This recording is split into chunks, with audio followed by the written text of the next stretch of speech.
3 lines. I'm not fragile. I'm not confused. And I'm done being your punchline. My name's Frank Donovan. I live in Bayfield, Maine, cedar smell in the air, gulls carving gray sky, the Atlantic chewing the pier like it hates our lumber. My Cape house leans into the wind the way old men lean into church pews, out of habit, out of stubbornness. I built the back steps myself in '92, before my knees started sounding like popcorn. Sunday was family day. Translation: my grandkids needed content. They tumbled in just after noon, Evan and Cole in matching hoodies, Lily with her knit cap and that careful smile she puts on when a camera might be watching. My daughter Erin arrived last, apology already preloaded. I had the chowder on low, biscuits in a towel-lined bowl, table set with the good stoneware I keep for holiday photos no one prints anymore. Granddad, you got the Wi-Fi password? Evan asked, halfway through the door, halfway into his phone. It's on the fridge, I said. Like last week. Right. He panned his camera across my living room like he was documenting an exhibit. Retro vibe. Love that. Cole was 2 steps behind him with a grin and a pocket full of ideas. Sit down, Frank. We'll get your unboxing, he said, pulling out a factory-sealed smartphone I'd bought myself after the old flip finally died. We'll help you set it up. He put it in my hands like a newborn. The plastic crinkled. My fingers, big, clumsy, sailor's fingers, fished for the tiny seam. The boys filmed the tremor like it was the whole show. Push the side button, Evan narrated, voice dipped in sugar. No, the other side. No, the other side. Lily giggled, then tucked her smile away, cheeks pink. The kettle hissed on the stove. Outside, a buoy bell clanged. I found the right button. The screen washed blue. They zoomed on my face like I was seeing fire for the first time. Perfect, Cole whispered. Golden. Then came the chair. They helped. Pulled it out. Pouted the seat. When I sat, something sharp bit through corduroy. I stood so quick my knee barked and the chair skittered. Cole and Evan doubled over. Lily laughed and then covered her mouth like that could make it kinder. It's for views, Granddad, Evan said, wiping tears. Relax. People love wholesome family pranks. Wholesome. I put a paper towel under me and didn't say a word about the dot of blood in the weave. I ladled chowder.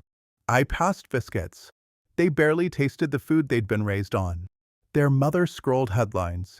Outside, the tide kept working the shore, patient as debt. They left early to edit. Erin kissed my cheek on her way out, eyes already somewhere else. I stood in the quiet, listening to the house remember it once held voices that didn't come from phones. I washed the bowls, stacked the chairs, found the tack under the placemat, its head shining like a mean little coin. By dusk I made tea. The porch light salted the steps of thin cone. Fog drifted in off the water and pressed its cold palm to the glass. I told myself not to look. I looked anyway. There I was. Grandpa versus smartphone, epic fail, a thumbnail of my face lit ghost blue. We pranked Gramps, chair bite. Face with tears of joy, my hands braced on the table as I pulled upright. In one clip, they set the fall to slow motion and laid a goofy song under it, like I was a clown performing a trick I'd practiced all morning. The comments were a bonfire. Put him in assisted living already. Bros buffering IRL. Grandkids carrying the content game, respect. I scrolled until the letters swam. Not because I hadn't been laughed at before, dockhands titties, barbershop jabs, life's usual elbows. This felt different. This came with view counters and little red hearts and ad breaks. It was my name used like a coupon code. At 10:34 p.m., a new clip pinged, teaching Grandpa to swipe. He can't. A freeze frame on my hands. My hands. The same ones that paid Erin's nursing school bills, patched her roof after the nor'easter, held Lily when she had RSV and her breath came in squeaks like a broken whistle. Those hands cut into a joke. Monetized. I shut the laptop. The foghorn moaned out on the point. Somewhere a screen door slammed and a car coughed alive. I went to my desk, the maple one with the cigarette burn from '84, and opened the old top drawer. Birth certificates. The deed. A photo of Mary on the pier in '78, hair whipped into a halo by the wind. She loved this town because it doesn't let people pretend they're bigger than weather. Under the papers sat a business card, Bradley H. Cole, Yescu. I'd slid it there 2 years back after he hosted a clinic at the senior center about estates, guardianship, and keeping the peace after you're gone. I hadn't been ready to think about gone. I'm not thinking about it now. I'm thinking about here. I called and left a message. Bradley, it's Frank Donovan on Harbor Road. I'll be in first thing. I've got some things to move. I slept a few hours with the ocean knocking at my window like a neighbor in need. At 6, I shaved, buttoned the blue flannel with the frayed cuff, and drove into town. The law office sits above a bakery. Cinnamon breaths the stairwell. Bradley met me at the door in a tie the color of Saturday sky. You could have phoned this in, he said. I want to watch the ink dry, I said, and handed him my phone. He watched without audio. He didn't need it. His mouth went thin. What do you want to do? He asked. Stop feeding a problem I built, I said. And teach them the one thing I failed to, how to stand on their own legs. We talked mechanisms. Wills are invitations to fights. Trusts are safes with codes. Conditions can be petty. Conditions can be clean. I chose clean.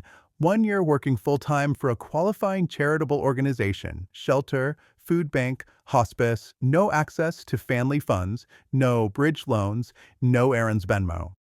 Verification monthly. Completion, then disbursement.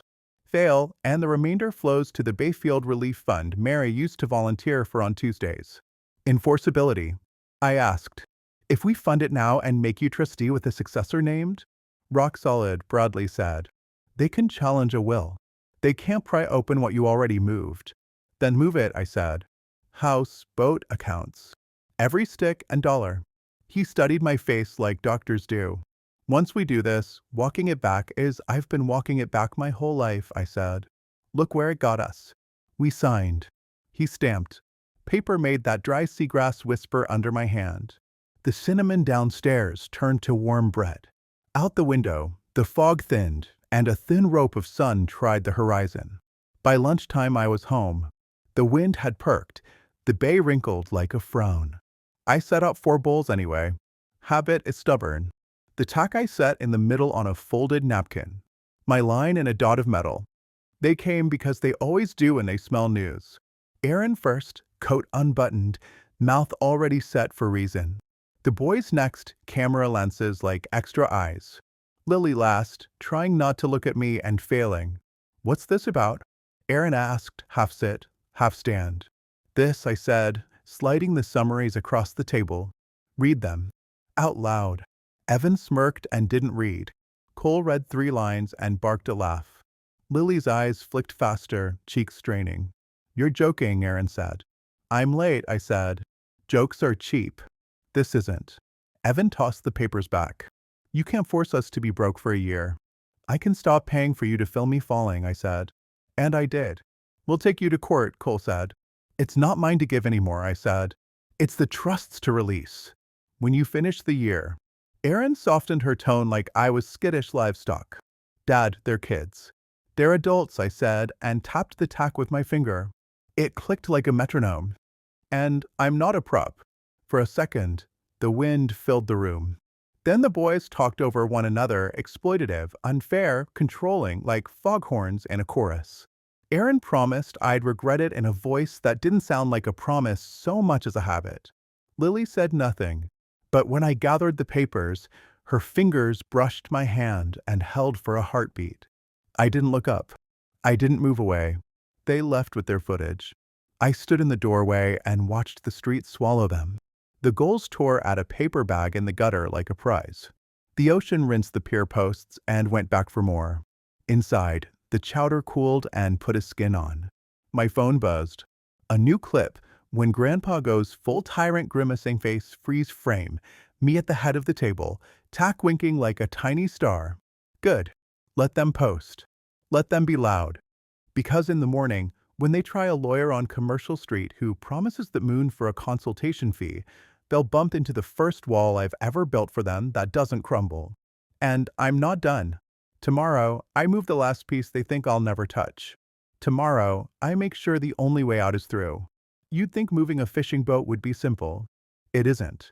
Not when the slip's been in the family name since Carter was president, and not when the boat's got more history in its wood than my kids have in their heads. The Mary Ellen was my wife's pride as much as mine. Not a big trawler, 32 feet, white hull, green trim, wheelhouse just big enough for 2 mugs of coffee and a deck of cards. She'd sit on the dock in a folding chair, knitting while I came in with the tide.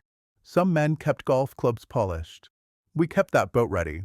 After Mary died, I let it drift into more of a hobby. Took Lily out once for mackerel, Evan twice. Both times he spent more time filming his sneakers than the water. Erin always said she'd get her sea legs next summer.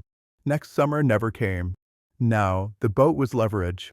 It sat in the harbor like a locked safe everyone assumed was still full.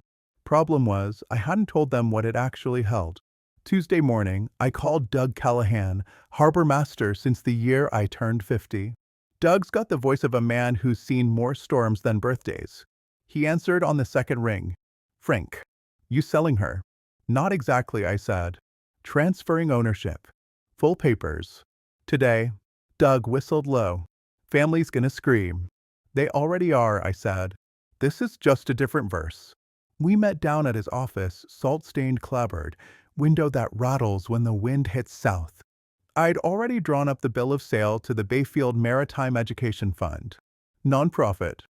They use donated boats to train high schoolers in navigation, engine repair, and commercial fishing safety. Mary would have liked that, kids learning something that doesn't come from a screen. Doug read the papers twice, like he was making sure I wasn't having a stroke. This is permanent, he said. That's the point. By 11, the deed was stamped, the keys in a labeled envelope, and the Mary Ellen scheduled for pickup at first flight. The gulls wheeled over her like they knew a new captain was coming. Back at the house, I made coffee and waited for the next blow to land. It didn't take long. Evan texted first. You sold the boat? I didn't answer. Erin called next. Dad, please tell me this is another one of your stunts. Didn't know I had a history of stunts, I said. You loved that boat. I loved your mother more. She'd rather see it teaching kids than rotting while you film TikToks on the bow. There was a pause, then the voice she uses when she's trying to be reasonable. You're making decisions out of spite. I'm making decisions, I said. That's new. By dinner, the group chat was a wildfire. Cole threatened to call someone. Evan posted a blurry photo of the Mary Ellen with a crying emoji. Erin sent me a link to a boat broker site, like I didn't know what one looked like. I turned the phone off. Let the tide take their noise. That night, I pulled down the attic ladder. The dust up there smells like cedar and winters that went too long. I dragged out 3 boxes I hadn't touched in years, tax files, repair receipts, and one beat-up metal lockbox with a sticker half peeled from the lid. Inside, under a sheaf of old mooring permits, were the real cards I'd been holding, records of every loan I'd given Erin over the years, every tuition check, every emergency bill payment. Not IOUs. Just dates, amounts, and the reasons scrawled in my handwriting. Proof. And tucked in the back, a folder with something sharper, photos, from Doug, of the boys using the Mary Ellen without my say-so 2 summers ago. Night shots, no lights on, crates on deck that didn't belong to me. Doug never asked what was in them. Neither did I. But the pictures alone would burn through whatever innocent look they tried in court. I locked it all away in the bottom drawer of my desk. That wasn't for public use yet. Timing mattered. The next morning, I was up before the gulls. Down at the dock, the air was cold enough to bite. Doug and 2 students from the Maritime Fund were already aboard.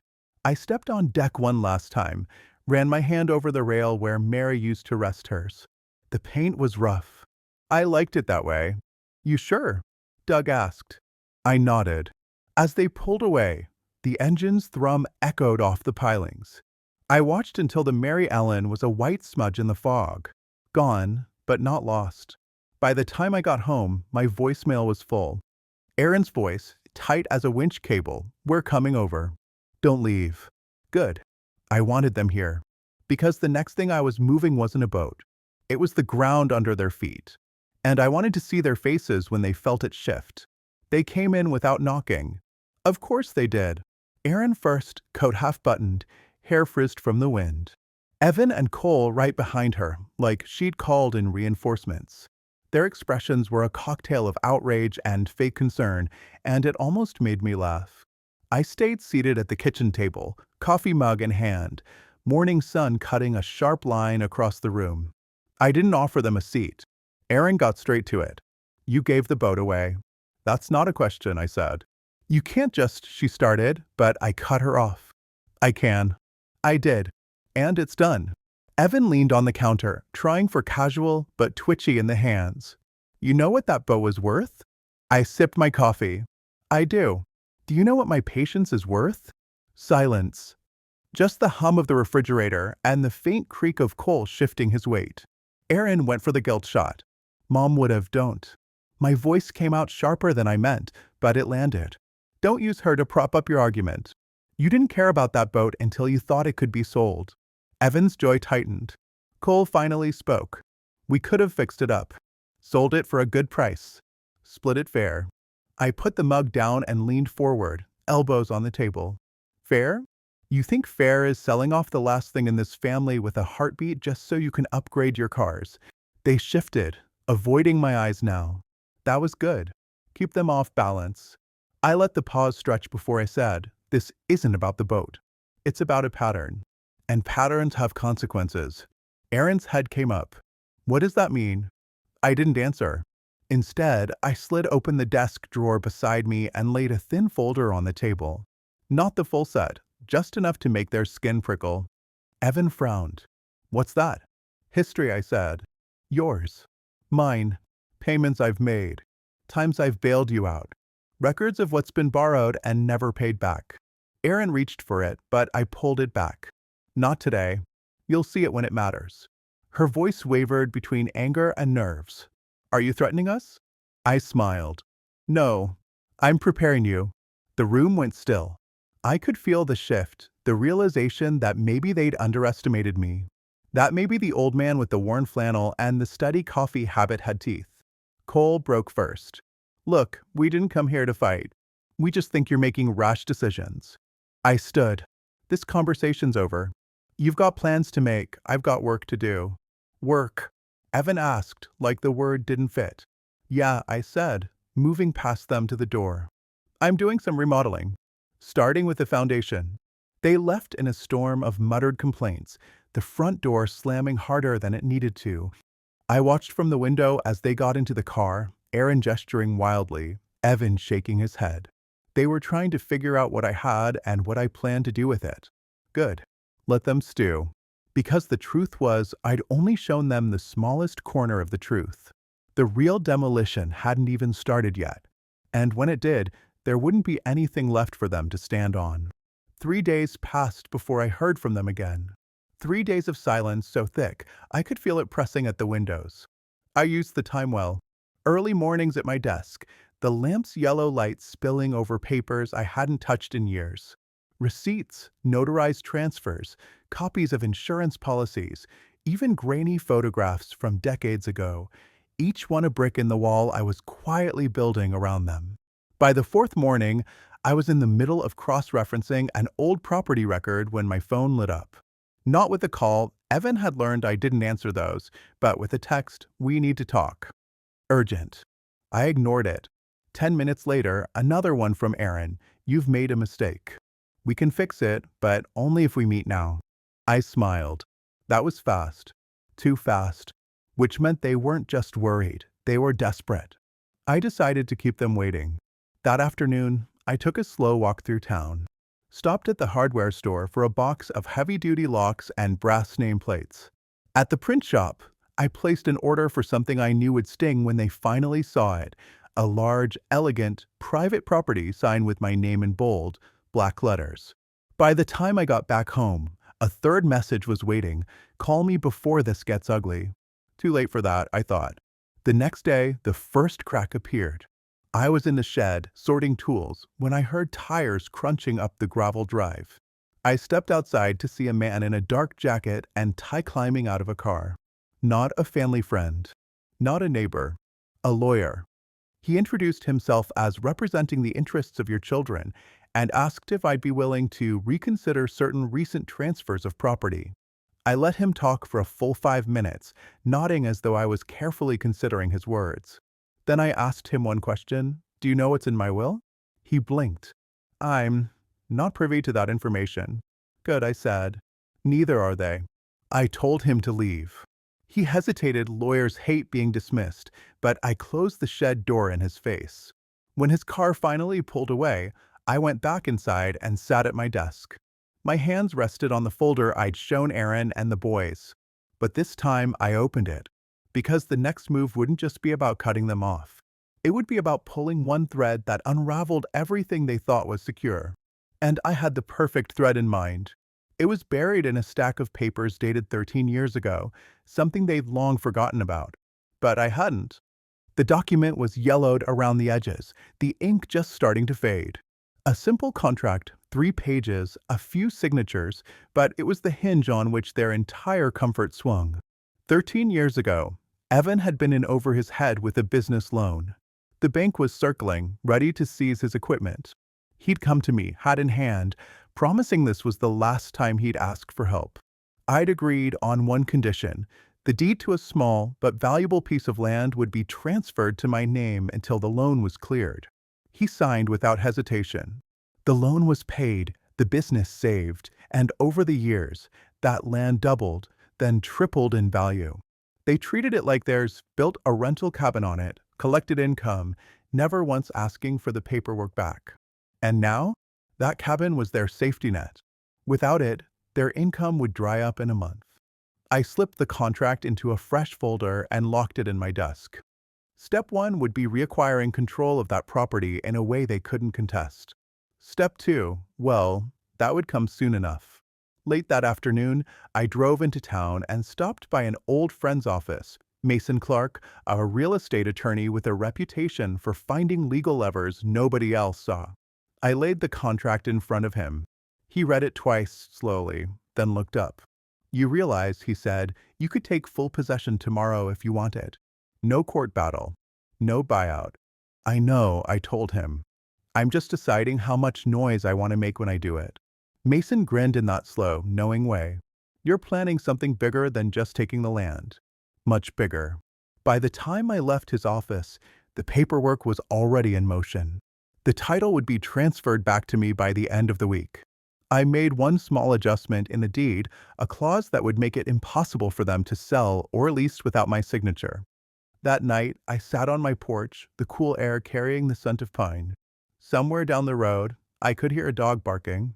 I thought about all the years I'd bent over backward to keep my family comfortable.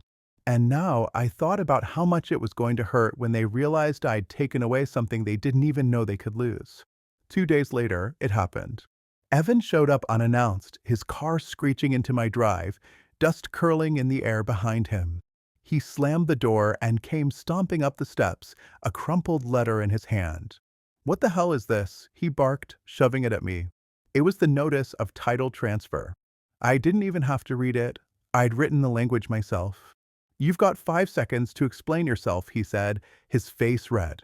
I leaned back in my chair, took a sip of coffee, and let the silence hang between us until I could see his jaw twitch. 5 seconds, I said finally, is exactly how long I took to decide you weren't worth the paperwork. The vein in his temple started to pulse. He didn't say another word. Just turned, stormed down the steps, and peeled out of the driveway. Good. Let him stew.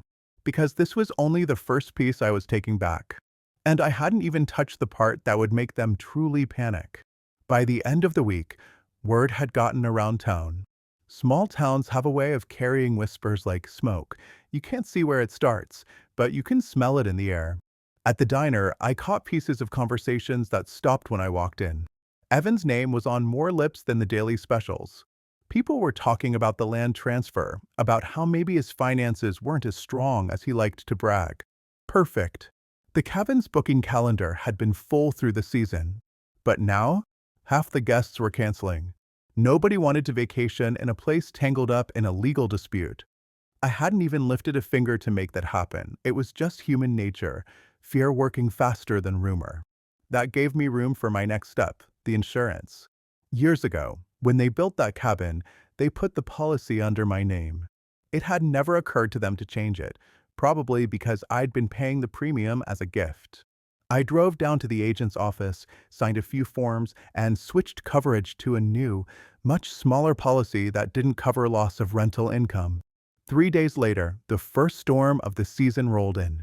I watched the rain from my porch, the wind rattling the old weather vane. By morning, the road up to the cabin had washed out in one spot.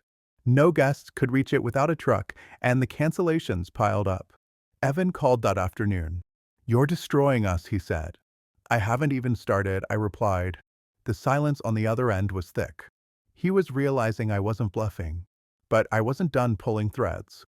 I still had one more in my pocket, a quiet little detail they'd forgotten entirely. The cabin's loan wasn't in their name. It was in mine. They'd been making the payments all these years, but the bank still sent everything to me. And with one call, I could redirect that account straight into default. That night, I stared at the phone, my finger hovering over the dial. I wasn't deciding if I'd do it, only when. And when that hammer fell, it wouldn't just be a property they lost. It would be the one thing they'd built their whole image around, the illusion that they were untouchable. I smiled to myself. It was time to make them feel very, very small. The call to the bank took 7 minutes. 7 minutes to set in motion what would take Evan and Laura months, maybe years to crawl out of. I didn't yell. I didn't explain. I simply confirmed my identity, said I wanted the loan account closed for personal reasons, and requested that no further payments be accepted from any third party. The woman on the other end hesitated, then politely noted the account terms allowed it. Done. That same afternoon, I drove past the cabin. Evan's truck was parked outside, hood up, as if the engine trouble was just one more problem on his plate. Laura stood on the porch, talking into her phone, her voice sharp enough to cut through the wind. I didn't stop. I wanted them to wonder if I'd been there, if I'd seen the panic building in their faces. Within a week, the letters started arriving. Late payment notices, then official bank correspondence. I didn't have to intercept them. They came straight to me. I stacked them neatly on my kitchen counter like trophies. When Evan finally showed up at my house, his knuckles rapped on the door hard enough to make the glass tremble. I opened it just enough to lean against the frame. "You need to fix this," he said. His voice was tight, desperate. "No," I replied. "I need to watch." His jaw clenched. "You're destroying your own family." I tilted my head. Family doesn't shove you aside the moment they smell weakness. For a moment, he looked like he might swing at me, but he didn't. Instead, he stepped back, ran a hand through his hair, and muttered, "You'll regret this." I closed the door before he reached the sidewalk. The next step wasn't about money, it was about control. I knew their schedule, their bookings, their guests. I knew when the plumbing inspection was due and exactly who to call to make sure it happened on the busiest weekend of the season. By Monday, a city truck blocked their driveway. The inspector found issues that shut the cabin down pending repairs. Refunds were demanded. Reviews tanked. And all the while, I kept quiet.